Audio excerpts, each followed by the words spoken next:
5 وقت کی نماز یہ میرے نبی کی آنکھوں کی ٹھنڈک ہے، 5 وقت کی نماز اس امت کی شان پہچان ہے۔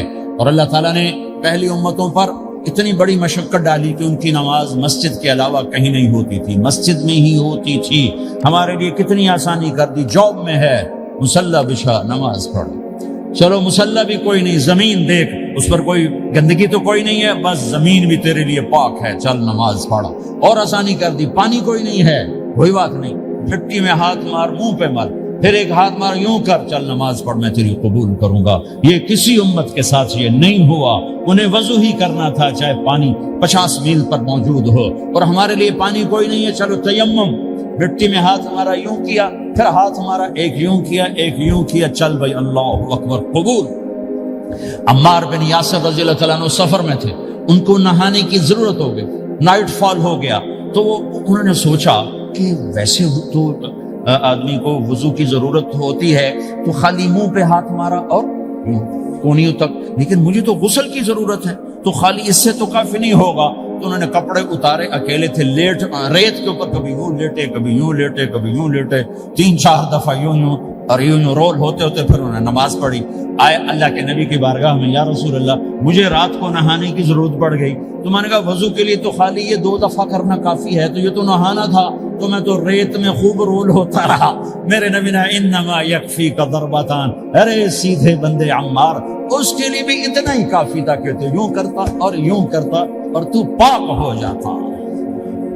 اللہ نے اس نبی کے طفیل، اس محبوب مصطفیٰ صلی اللہ علیہ وسلم کے طفیل، اللہ نے کیا کیا سہولتیں اور آسانیاں ہمیں عطا فرمائیں۔ پھر نماز 4 کی 2 رکعت کر دی، کہ تم مسافر ہو 2 پڑھو، روزے میں سفر میں روزہ معاف کر دیا، بعد میں رکھ لینا، بعد میں رکھ لینا، قضا کرنے کو حکم، بالکل چھوڑنے کا نہیں۔ اور کہا کہ بھائی مریض ہو چھوڑ دو، مسافر ہو چھوڑ دو، اور نماز 2 رکعت کر دو، سنتیں چھوڑ دو۔ ابن عمر رضی اللہ تعالیٰ عنہ بیٹھے تھے، تو انہوں نے 2 رکعت پڑھ کے بیٹھ گئے، تو ان کے خادم نے کہا سنتیں نفل نہیں پڑھو گے؟ کہا اگر پڑھنا تو 4 فرض پڑھتا میں، میرے اللہ نے معافی دے دی تو میں کیوں پڑھوں؟ میرے نبی نے سفر میں سنتیں نہیں پڑھی کبھی، اپنی امت کو سہولت دینے، فجر کی سنتیں 2 پڑھتے تھے، اس کے علاوہ سنتیں نہیں پڑھی تاکہ میری امت کو سہولت ہو، آسانی ہو۔ ایک دفعہ بارش ہو رہی تھی اور کوئی جگہ نہیں تھی نماز پڑھنے کے لیے، تو آپ نے اپنی اونٹنی کو آگے کیا اور اس پر بیٹھ گئے، بیٹھے ہی تھے، پیچھے صحابہ نے اونٹنیوں پر ہی صفیں بنائی، اور یہ نماز اونٹنی پہ بیٹھ کر ادا کی گئی بارش کے اندر۔ نماز اونٹنی کے اوپر نماز بھی ہو گئی، رکوع بھی ہو گیا، سجدہ بھی ہو گیا، سلام بھی ہو گیا۔ پہلی امتوں کے لیے نہیں تھا، سجدہ ہی کرنا پڑے گا۔ یہ اللہ کے محبوب مصطفیٰ صلی اللہ تعالی علیہ وسلم کی طفیل، میرے اللہ نے ہم پہ فضل و احسان کیا، تو میرے نبی کی زندگی میں عبادات میں نماز سب سے اعلیٰ نظر آتی ہے، سب سے نمایاں نظر آتی ہے۔ اور پھر بازار میں، گھر میں، دفتر میں، ماحول میں میرے نبی کے اخلاق، یہ زندگی کا دوسرا روشن پہلو ہے۔ میرے نبی کی ساری زندگی 2 لفظوں میں آتی ہے، عبادت اخلاق، عبادت اخلاق، یا 2 اور لفظ، حقوق اللہ، حقوق العباد، حقوق اللہ، حقوق العباد۔ حقوق اللہ میں نماز سب سے اعلیٰ، اور حقوق العباد میں لوگوں کی برداشت کرنا، لوگوں سے درگزر کرنا، معاف کرنا، جھوٹ سے بچنا، دھوکے سے بچنا۔ میرے نبی سے پوچھا گیا یا رسول اللہ مسلمان کنجوس ہو سکتا ہے؟ ہم نے کہا ہو سکتا ہے۔ یا رسول اللہ مسلمان کمزور ہو سکتا ہے، بزدل ہو سکتا ہے، ڈرپوک ہو سکتا ہے؟ آپ نے کہا ہو سکتا ہے۔ یا رسول اللہ مسلمان جھوٹ بول سکتا ہے؟ آپ نے کہا نہیں، جھوٹ نہیں بول سکتا، جھوٹ نہیں بول سکتا۔ ہاں، الا لعنت اللہ علی الکاذبین، جھوٹوں پہ اللہ کی لعنت۔ اس لعنت کے ساتھ 400 پاؤنڈ بچا لیے، 4000 بچا لیے، 4 ملین بچا لیے، 4 بلین بچا لیے، 4 ٹریلین بچا لیے، ساری دنیا کو بچا لیا، اور اوپر اللہ کی لعنت پڑی تو اللہ کی قسم گھاٹے کا سودا ہے۔ اور سچے ہو گئے، سچ بولا، یہ میں 100 پاؤنڈ کماتا ہوں، لے لو جو لینا ہے اس میں سے، یہ میں 1000 پاؤنڈ کماتا ہوں، لے لو جو لینا ہے، یہ میں 50,000 پاؤنڈ کماتا ہوں، لے لو جو لینا ہے۔ کہ مسلمان کی زبان سے جھوٹ نہیں نکلتا، سچ ہی بولتا ہے۔ آپ تشریف لے جا رہے ہیں، ایک آواز ہے یا رسول اللہ، آپ نے یوں دیکھا، کوئی نظر نہیں آیا، پھر آواز ہے یا رسول اللہ، تو آپ نے دیکھا کہ ہرنی ڈیئر چھوٹی وہ کھڑی ہوئی رسی میں بندھی، تو آپ نے کہا کیا ہوا؟ کہا جی آپ کا صحابی مجھے پکڑ کے لایا ہے، میرے چھوٹے چھوٹے بچے بھوک سے رو رہے ہوں گے، آپ مجھے چھوڑ دیں، میں بچوں کو دودھ پلا کے واپس آ جاتا، مجھے پتا ہے میرے اللہ کی تقدیر میرے بارے میں کیا ہے۔ تو آپ نے کہا اگر تو واپس نہ آئی تو پھر تو اس نے کہا مجھے اللہ جہنم میں ڈال دے. آپ نے اس کی رسی کھول دی, خود وہیں بیٹھ گئے. اس نے دوڑ لگائی اور پہاڑوں میں گم ہو گئی. تھوڑی دیر کے بعد وہ دوڑتی ہوئی آئی اور آ کے سر یا رسول اللہ میں حاضر ہو چکی. تو آپ نے اس کو باندھ کے وہیں آپ بیٹھ گئے نہیں. دیر کے بعد وہ صحابی آئے جنہوں نے اس کو شکار کیا تھا, پکڑا تھا. تو کہنے لگے ان کا یا رسول اللہ آپ کہاں کیسے؟ کہ میں ایک درخواست لے کر آیا ہوں. تو کیا؟ کہ یہ ہرنی مجھے ہدیہ کر دو. کہ یا رسول اللہ سب کچھ آپ کا ہے, بس یہ ہدیہ کر دو. یا رسول اللہ حاضر. تو آپ نے اس کو لے کر رسی اس کی گردن سے نکالی کہ جا بچی اپنے بچوں کے پاس جا کے خوشی منا. سچ نجات دیتا ہے اور جھوٹ ہلاک کرتا ہے. ایک ہرنی جان کی بازی کھیل گئی سچ بولنے کے لیے. تم چند پونڈوں پہ جھوٹ بولتے ہو, ایمان کو برباد کر کے رکھ دیتے ہو. مسلمان جھوٹ نہیں بولتا, مسلمان دھوکہ نہیں دیتا, مسلمان کی زبان سے سخت بول نہیں نکلتا, کسی کو بے عزت نہیں کرتا, کسی کو کی بے کامی نہیں کرتا, کسی کا دل نہیں توڑتا, کسی کو ذلیل نہیں کرتا, خود سہتا ہے, اوروں کو خوشیاں دیتا ہے, خود دکھ سہتا ہے, اوروں کو راحت دیتا ہے, خود تکلیف سہتا ہے. یہ میرے نبی کے اخلاق ہیں, یہ میرے نبی کی زندگی ہے, اور یہ اسلام کا سب سے بڑا چیپٹر ہے, وہ سب سے مشکل چیپٹر ہے. جب میرے نبی نے لمبی نمازیں پڑھی تو اللہ نے روک دیا کہ میرے حبیب ما انزلنا علیک القرآن لتشقى, اتنی لمبی نماز نہ پڑھ کے تو تھک جائے. میرے نبی نے تبلیغ میں زور دکھایا تو اللہ نے روک دیا, فَلْتَذْهَبْ نَفْسُكَ عَلَيْهِمْ حَسَرَاتٍ. میرے نبی اتنا غم نہ کر کے آپ خود ہی آہیں بھرتے بھرتے آپ مر جائیں. میرے نبی نے مال سارا خرچ کیا, اللہ نے اس سے بھی روک دیا. وَلَا تَبْسُطْهَا كُلَّ الْبَسْطِ فَتَقْعُدَ مَلُومًا مَحْسُورًا. اتنا خرچ نہ کریں کہ آپ خود پھر دکھی ہو کے بیٹھ جائیں. خرچ کرنا بہت بڑا عمل, تبلیغ سب سے سارے عملوں کا سردار عمل. تبلیغ سے بڑا کوئی کام ہوتا تو اللہ نبیوں کو دیتا. اگر تبلیغ سے بڑھ کر کوئی کام ہوتا تو اللہ نبیوں کو دیتا. گشت سے بڑھ کر کوئی محنت ہوتی تو اللہ نبیوں کو دیتا. 950 سال نوح علیہ السلام گشتی کر رہے ہیں اور اللہ کی مان لو. اتنا عظیم عمل کا میرے نبی درمیانہ. نماز سب سے بڑی عبادت, میرے نبی درمیانہ کام. لیکن جب میرے نبی نے اخلاق اچھے کیے, دشمن کو معاف کرنا. ایک آدمی آپ سوئے ہوئے تھے, آپ کی تلوار لٹکی تھی, ایک آدمی آیا, اس نے آپ کی تلوار اتاری اور یوں ماری پسلی میں, آپ اٹھ کے بیٹھ گئے. اب وہ قتل کے ارادے کے لیے آ چکا ہے اور تلوار یہاں ہے, کہتا من یمنعک منی, اب بول تمہیں کون بچائے گا؟ تو آپ نے مسکراتے ہوئے کہا اللہ. تو اس کے ہاتھ سے تلوار گر پڑی, تو آپ نے اٹھا لی, آپ نے یوں سیدھی کی, اب تو بچا, تجھے کون بچائے گا؟ کہنے لگا مجھے تو ہی بچائے گا. وہ تو اللہ کو جانتا نہیں, کہ بابا مجھے تو ہی بچائے گا. تو آپ کہتے ہیں اس کا سر اڑا دو, یہ نبی کو قتل کرنے آیا ہے. میرے نبی نے فرمایا کلمہ پڑھتے ہو؟ کہ نہیں پڑھتا. کہ جاؤ معاف کیا. یہ میرے نبی کے اخلاق ہیں.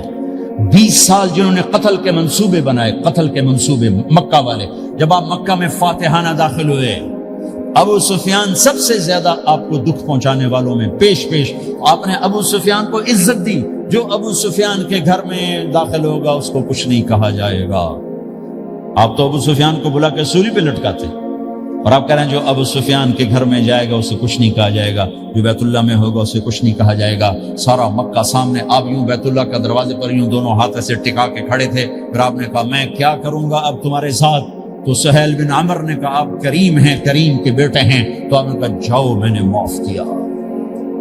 یہ اخلاق آج مٹ چکے ہیں. مردوں سے, عورتوں سے, علم والوں سے, خانقاہ والوں سے, تبلیغ والوں سے, سب زیرو ہوئے پڑے ہیں. جب تک یہ اخلاق زندہ نہیں ہوتے اسلامی زندگی قائم نہیں ہو سکتی, اسلامی معاشرت قائم نہیں ہو سکتی. اور دین 2 چیزوں سے آگے پھیلتا ہے, ایک دعوت اور ایک اخلاق. دعوت اور اخلاق. دعوت نہیں ہوگی تو اخلاق وہیں پڑے رہ جائیں گے. اخلاق نہیں ہوگے تو دعوت کوئی قبول نہیں کرے. میرے نبی نے کتنے معجزے دکھائے مکے میں, نہیں کلمہ پڑھا. بدر میں ان کے 70 مارے گئے, فرشتوں کو دیکھا, جبریل کے گھوڑے کی آواز سنی, کلمہ نہیں پڑھا. خندق میں شکست ہوئی, کلمہ نہیں پڑھا.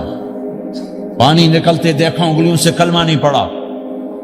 ایک بکرے کا ایک بازو پکایا, ایک بازو بکرے کا, ایک اگلا جو بازو تھا, اور 40 آدمیوں نے کھانا کھایا اور ایک بوٹی کم نہیں ہوئی, کلمہ نہیں پڑھا. لیکن جب میرے نبی نے کہا جاؤ معاف کیا تو سارے ہی کلمہ پڑھ گئے کہ واقعہ یہ اخلاق نبی کے ہو سکتے۔ حنین کی جنگ میں جب بھاگے لوگ، شکست ہوئی، تو ایک صحابی کا بھاگتے ہوئے پاؤں ہمارے نبی کا پاؤں پر آیا، اور جوتا سخت تھا، تو آپ نے کہا اوجعتنی، اور آپ کے ہاتھ میں چھڑی تھی، آپ نے اس کو یوں ماری، اوجعتنی، ارے تو نے مجھے کتنا زیادہ درد پہنچایا، دکھ پہنچایا۔ وہ بیچارے پگھل کے رہ گئے اور پریشان ہو گئے، اور کہنے فرماتے ہیں سارا دن میں پریشان، ساری رات پریشان کہ اللہ کے نبی کو میں نے تکلیف پہنچائی، اب میرا کیا بنے گا۔ اگلا دن ہوا تو اعلان ہو رہا تھا بھائی جس کا پاؤں نبی کے پاؤں پہ آیا تھا اس کو اللہ کے نبی بلا رہے ہیں۔ تو صحابی کہنے لگے میں نے سمجھا بس اب میری تو دنیا بھی گئی اور آخرت بھی گئی، اب میرے اوپر کیس بنے گا اور مجھے ڈانٹ ڈپٹ بھی ہوگی، میرا کتنا بڑا گھاٹا نقصان ہوگا۔ یہ حاضر ہوئے ڈرتے ڈرتے، تو آپ نے فرمایا میرے بھائی کل میں نے تمہیں چھڑی ماری تھی، وہ مجھے معاف کر دینا، اور یہ 80 اونٹ تمہیں ہدیہ دیتا ہوں، 80 کیملز یعنی 80 پراڈو، 80 رینج روور کا یہ میری طرف سے تمہیں ہدیہ ہے۔ وہ حیران پریشان، یہ میرے نبی کے اخلاق ہے، یہ میرے نبی کے اخلاق ہے۔ کانٹے بچھانے والی نے 4 دن آنا چھوڑ دیا، بیمار ہو گئی تھی، تو آپ نے اب کیا بات ہے، وہ ہمارے راستے میں اب کانٹے کوئی نہیں ہے، کہا یہ وہ بیمار پڑی ہے جو کانٹے بچھاتے تھے۔ تو آپ اس کے گھر چلے گئے، ماں جی خیریت تو ہے، آپ ٹھیک تو ہیں؟ کہا بیٹا مجھے کلمہ پڑھا دے، بس تیرے اخلاق نے مجھے فتح کر لیا ہے۔ میرے بھائیوں یہ چیپٹر بھول چکے ہیں، بھول چکے ہیں، بھول چکے ہیں۔ جب تک یہ چیپٹر زندہ نہیں ہوگا زندگی اسلامی نہیں بنے گی، معاشرہ اسلامی نہیں بنے گا، اور آگے قوموں کے لیے اسلام کا دروازہ نہیں کھلے گا۔ ہمیں معاف کرنا آتا ہو، ہمیں گالی دینے والے کو دعا دینا آتا ہو، غیبت کرنے والے کی تعریف آتی ہو، اور غیبت کرنے سے، غیبت سننے سے اپنے آپ کو ایسے بچاؤ جیسے زہر سے بچاتے ہو، اسے آگ سے بچاتے ہو۔ ایک دوسرے کو نفرت کا بول نہ بولو، ورنہ ساری زندگی تباہ و برباد ہو جائے گی۔ میرے رب کی قسم، میرے نبی نے کہا ایک زبان کا بول انسان بولتا ہے وہ جہنم کی گہرائیوں میں گر جاتا ہے، اور ایک زبان کا بول انسان بولتا ہے وہ جنت کے درجات پر چڑھ جاتا ہے۔ یہ زبان بہت طاقتور چیز ہے، میں ہر بیان میں اس کو دہرا رہا ہوں کہ جتنا یہ عمل ختم ہو چکا ہے اتنا کوئی عمل بھی نہیں ختم ہوا ہے۔ اور ایک صحابی ہیں ابو دجانہ۔ کون ابو دجانہ؟ السابقون الاولون من المہاجرین والانصار، اس میں پہلی صف کے صحابہ۔ کون ابو دجانہ؟ جب آپ حج پر گئے تو اپنی جگہ مدینے کا امیر ابو دجانہ کو بنایا۔ ابو دجانہ حج میں شریک نہیں ہوئے کہ آپ نے اپنی جگہ ان کو اپنا نائب بنا کے وہاں کھڑا فرمایا ابو دجانہ میری جگہ پر مدینے کا امیر ہے، یہ وہ ابو دجانہ ہے۔ کون ابو دجانہ؟ جو جنگ بدر سے لے کر آخری حج تک ہر سفر میں شریک ہیں، ہر سفر میں شریک ہیں۔ ان کی ایک بات میں بتانا چاہتا ہوں، پہلے تھوڑی سی ان کی ہسٹری بتانا چاہتا ہوں۔ کون ابو دجانہ؟ احد کی جنگ میں آپ نے تلوار اٹھائی، کہ اس تلوار کو کون لے گا؟ کئی صحابہ کھڑے ہو گئے۔ آپ نے کہا اس تلوار کا حق کون ادا کرے گا؟ سارے بیٹھ گئے، 3 آدمی کھڑے رہے، ایک زبیر بن عوام، ایک عمر بن خطاب، ایک ابو دجانہ۔ ان کا نام ہے سماق بن خرشنہ، سماق بن خرشنہ ان کا نام ابو دجانہ سے مشہور ہے۔ تو آپ نے تلوار نہ عمر کو دی، نہ زبیر کو دی، ابو دجانہ کو دی۔ تو عمر رضی اللہ عنہ نے تو محسوس نہیں کیا، حضرت زبیر نے محسوس کیا کہ اس کو کیوں دی، مجھے کیوں نہیں دی؟ میں مہاجرین میں سے ہوں، میں پھوپھی کا بیٹا ہوں، میں اس سے دلیری میں کم نہیں ہوں۔ بلکہ حضرت زبیر کی دلیری کی تو دھک تھی، جدھر سلوار چلتی تھی کاٹتی چلی جاتی تھی، کہنے کہ میں دیکھوں گا یہ کیا کرتا ہے۔ تو ابو دجانہ کے پیچھے پیچھے زبیر ہو لیے۔ تو ابو دجانہ نے جو حملہ کیا تو 3000 کا لشکر تھا، اس کو چیر کے پار نکل گیا، پورے لشکر کو کاٹ کے پار نکل گیا۔ اور آگے عورتیں کھڑی تھیں جو مکے کے لشکر کو تیار کر رہی تھیں۔ نحن بنات طارقی نمشی علی النمارق مشی القتل بوارق المسک فی المخالق المسک فی المفارق والدر فی المخالق ان تقبلوا نعانقی وتدبروا نفارقی فراق غیر وامق۔ یہ گانا گا رہی تھی اور ان کو تیار کر رہی تھی۔ تو جب ابو دجانہ کی تلوار نظر آئی تو سب بھاگی، ہندا پکڑی گئی، تو آپ نے یوں اپنی تلوار ہندا کے سر پر رکھی، انہوں نے چیخ ماری، تلوار ہٹا لی۔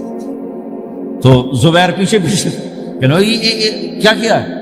جنگ میں اگر کوئی عورت حصہ لے اسے مارنا جائز ہے، ویسے جائز نہیں ہے، عورت کو، بچے کو، بوڑھے کو ہاتھ لگانا جائز نہیں ہے۔ تو انہوں نے کہا تلوار کیوں نہیں چلائی؟ کہا میرے محبوب کی تلوار ہے، عورت کے خون سے رنگین کر کے اس کی شان نہیں گھٹانا چاہتا، یہ میرے نبی کی تلوار۔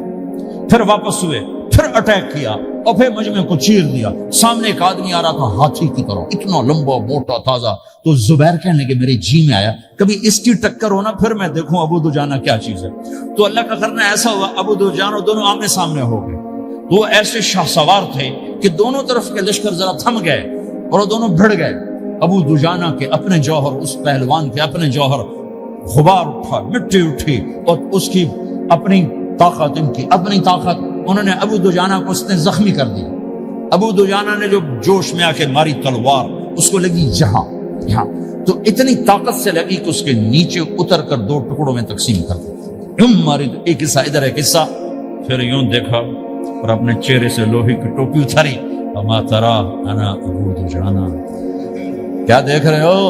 میں ہوں ابو دجانہ، تلوار صحیح لی ہے میں نے، غلط نہیں لی، یہ ابو دجانہ ہے۔ اور جب شکست ہو گئی احد کی جنگ میں، اور پھر 10-12 آدمیوں نے آپ کو گھیرے میں لیا ہوا تھا، ان میں ایک ابو بکر تھے، عمر تھے، علی تھے، طلحہ تھے، زبیر تھے، سعد بن ابی وقاص تھے، اور سہل بن حنیف تھے، عبادہ قتادہ بن نعمان تھے، اور ابو دجانہ تھے رضی اللہ تعالی عنہم، ان میں سے ایک ابو دجانہ بھی تھے۔ اور یمامہ کی جنگ میں ابو دجانہ شہید ہوئے، یمامہ کی جنگ میں شہید ہوئے۔ یہ ابو دجانہ کی تھوڑی سی سیرت آپ کے سامنے آئی ہے۔ اس کے بعد اب آپ ان کے قول کو سنو تاکہ اس کا وزن آپ کے سامنے آئے۔ یہ بدر کے شریک ہیں، اللہ کے نبی نے کہا بدر کا صحابی جو مرضی کرے بخشا گیا۔ یہ صلح حدیبیہ کے شریک ہیں، اللہ نے قرآن میں کہا لقد رضی اللہ، میں ان سے راضی ہو گیا۔ یہ صحابی ہیں، اللہ نے کہا کلا وعد اللہ الحسنى، اے میرا نبی تیرے ہر صحابی کے لیے جنت کا وعدہ ہے۔ اور اب یہ کیا کہتے ہیں؟ یہ کیا کہتے ہیں لوگوں؟ ان ارجع عملی عند، لوگوں میرے پاس، ابو دجانہ میرے پاس بخشش کا سب سے بڑا عمل جانتے ہو کیا ہے؟ بدر نہیں، احد نہیں، حدیبیہ نہیں، خندق نہیں، خیبر نہیں، فتح مکہ نہیں، آخری حج نہیں، کیا ہے؟ کیا ہے لوگوں؟